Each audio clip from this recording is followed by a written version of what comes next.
Hello guys, if you want to add border in column B, C and D, whenever a data is entered in column B, here is a trick for you.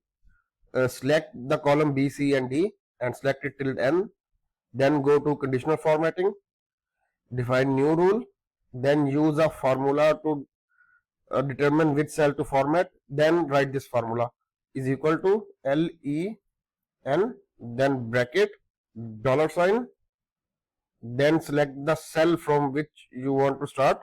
It is B9 in our case, and after that close the bracket, then greater than 0, then go to format, select outline, then OK, apply.